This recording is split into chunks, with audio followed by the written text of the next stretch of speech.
Doctor Manmohan Singh देश के एक ऐसे नेता थे जिनके रहते आप उनकी आलोचना कर सकते थे। देश का वो प्रधानमंत्री जिसके होते आप प्रोटेस्ट कर सकते थे। देश का वो प्रधानमंत्री जिसके होते आप अपना हक मांग सकते थे। देश का वो प्रधानमंत्री जिसके होते आप महंगाई को लेकर प्रोटेस्ट कर सकते थे। किसी भी छोटे बड़े मुद्दे को लेकर बेधड़क बोल सकते थे। देश का वो प्रधानमंत्री जिसके होते आप उसकी नीतियों पर सवाल उठा सकते थे, विरोध कर सकते थे। देश का वो प्रधानमंत्री जिसके होते आप सर पर सिलेंडर रखे प्रदर्शन करने निकल जाया करते थे। देश का वो प्रधानमंत्री जो पीएम वाले BMW से चलते हुए सोचा करता था कि BMW से ना चलकर अपनी मारुति 800 गड्डी से चलूं।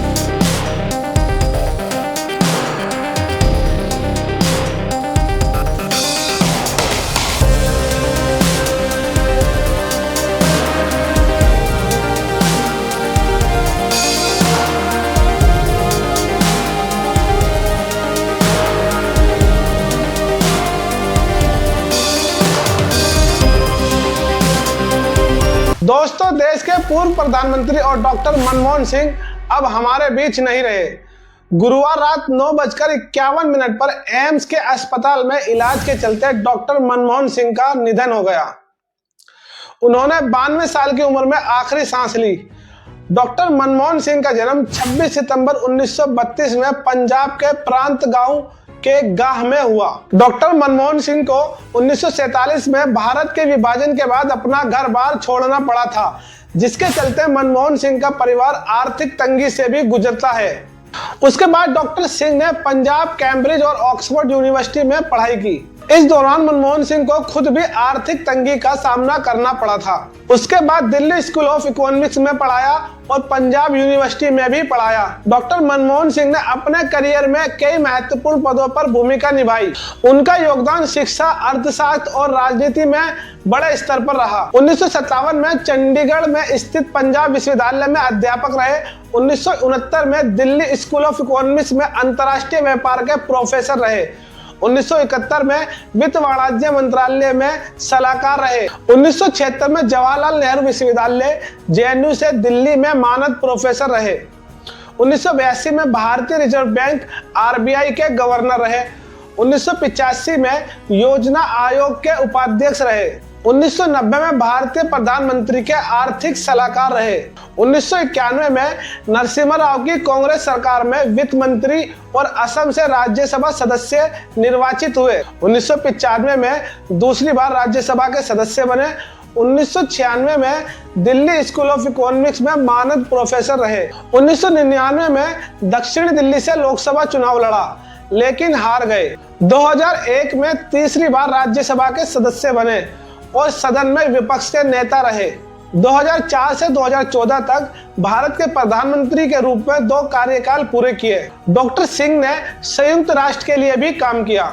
इसके अलावा डॉक्टर सिंह ने अंतर्राष्ट्रीय मुद्रा कोष IMF और एशियाई विकास बैंक ADB के लिए भी महत्वपूर्ण काम किया। उनका जीवन सादगी, विद्वता, ईमानदारी और सेवा का प्रतीक रहा। देश का वो महामानव अब हमारे बीच नहीं रहा जिसने वो कर दिखाया था जो किसी ने कभी नहीं किया था।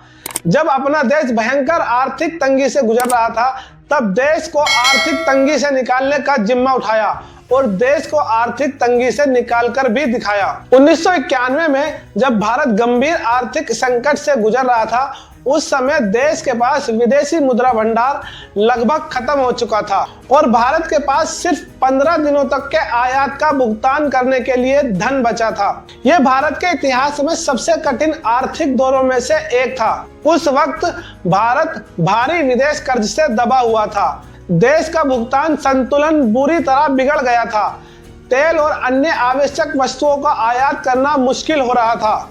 विश्वसनीयता कम होने के कारण अंतर्राष्ट्रीय संस्थाओं और निवेशकों का भारत पर भरोसा डगमगा गया था। इस संकट के समय नरसिम्हा राव सरकार ने डॉक्टर मनमोहन सिंह को वित्त मंत्री बनाया। उन्होंने स्थिति संभालने के लिए साहसिक और ऐतिहासिक आर्थिक सुधारों की शुरुआत की। डॉक्टर सिंह ने सबसे पहले अंतर्राष्ट्रीय मुद्रा कोष IMF से आपातकालीन शरण लेने के लिए देश का 47 टन सोना गिरवी रखा। यह कदम विवादों में भी रहा था, लेकिन देश की आर्थिक स्थिति बचाने के लिए जरूरी था।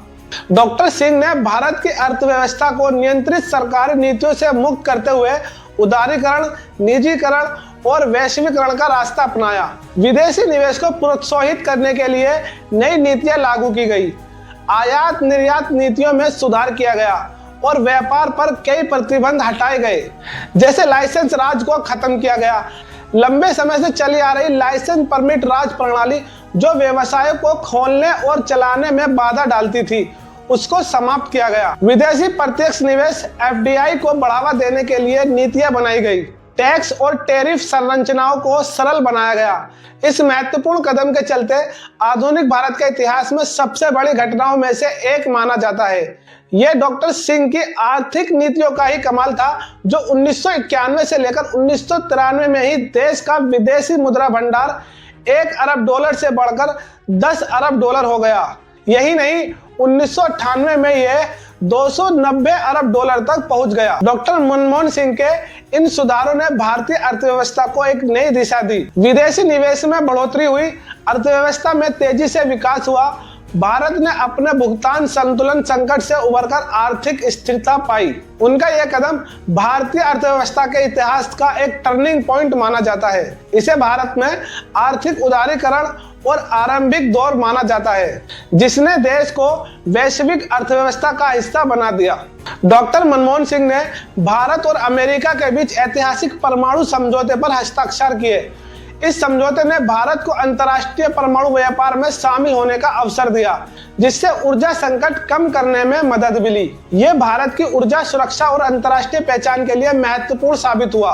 डॉक्टर मनमोहन सिंह के कार्यकाल में ही सूचना का अधिकार कानून लाया गया, जो नागरिकों को सरकारी विभागों से जानकारी प्राप्त का अधिकार देता है। यह कानून पारदर्शिता और जवाबदेही को बढ़ावा देने में मील का पत्थर साबित हुआ। उसके बाद ग्रामीण रोजगार गारंटी योजना। इस कानून के तहत ग्रामीण क्षेत्र में हर परिवार को साल में 100 दिन की न्यूनतम रोजगार गारंटी दी गई।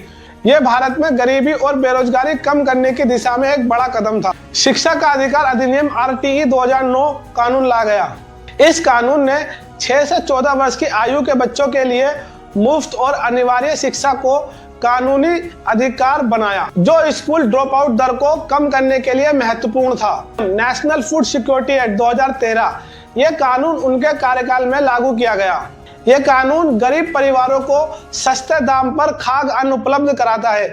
इस कानून का उद्देश्य देश में खाद्य सुरक्षा सुनिश्चित करना और भुखमरी को समाप्त करना था। डॉक्टर मनमोहन सिंह के इन कानूनी नीतिगत सुधारों ने भारत की आर्थिक, सामाजिक और राजनीतिक संरचना को गहराई से प्रभावित किया। ये फैसले आज भी उनके कार्यकाल की एक महत्वपूर्ण विरासत के रूप में देखे जाते हैं। इसके अलावा 2009 में मनमोहन सिंह के कार्यकाल में ही आधार कार्ड की योजना की शुरुआत हुई थी। आज यही आधार कार्ड लोगों के नागरिक की पहचान बनता जा रहा है। यही वजह है कि बराक ओबामा ने 2010 के G20 सम्मेलन में कहा भी था कि जब मनमोहन सिंह बोलते हैं तो पूरी दुनिया सुनती है। भारत को उन्होंने एक मजबूत लीडरशिप दी है और आर्थिक मामलों में उनकी समझ दुनिया में उन्हें एक बेहतरीन नेताओं में शुमार करती है। डॉक्टर मनमोहन सिंह देश के एक ऐसे नेता थे जिन्होंने जितने भी काम किए, कभी इसकी मार्केटिंग नहीं की। डॉक्टर मनमोहन सिंह वो प्रधानमंत्री थे जो पत्रकारों के एक एक सवाल का जवाब देते थे। जब तक पत्रकारों के सवाल खत्म ना हो जाए, तब तक वहीं बैठे रहते थे। डॉक्टर मनमोहन सिंह और अटल बिहारी वाजपेयी एक ऐसे नेता थे जो पत्रकारों का हर सवाल का एक एक जवाब दिया करते थे। अब ये सवाल पूछने की परंपरा डॉक्टर मनमोहन सिंह की कुर्सी के जाने के बाद से ही खत्म हो गई। डॉक्टर मनमोहन सिंह ने अपने 10 साल के कार्यकाल में 117 प्रेस कॉन्फ्रेंस की। वहीं दूसरी तरफ 10.5 साल के कार्यकाल के अंदर प्रधानमंत्री नरेंद्र मोदी ने ऐसी कोई आज तक प्रेस कॉन्फ्रेंस ही नहीं की। डॉक्टर मनमोहन सिंह देश के एक ऐसे नेता थे जिनके रहते आप उनकी आलोचना कर सकते थे। देश का वो प्रधानमंत्री जिसके होते आप प्रोटेस्ट कर सकते थे। देश का वो प्रधानमंत्री जिसके होते आप अपना हक मांग सकते थे। देश का वो प्रधानमंत्री जिसके होते आप महंगाई को लेकर प्रोटेस्ट कर सकते थे। किसी भी छोटे बड़े मुद्दे को लेकर बेधड़क बोल सकते थे। देश का वो प्रधानमंत्री जिसके होते आप उसकी नीतियों पर सवाल उठा सकते थे, विरोध कर सकते थे। देश का वो प्रधानमंत्री जिसके होते आप सर पर सिलेंडर रखे प्रदर्शन करने निकल जाया करते थे। देश का वो प्रधानमंत्री जो PM वाले BMW से चलते हुए सोचा करता था कि BMW से ना चलकर अपनी मारुति 800 गड्डी से चलूं। तो ऐसे थे देश के पूर्व प्रधानमंत्री डॉक्टर मनमोहन सिंह। अगर वीडियो आपको इन्फॉर्मेटिव लगी हो तो चैनल को सब्सक्राइब करें, वीडियो को शेयर करें। मिलते हैं अगले वीडियो में, तब तक के लिए जय हिंद।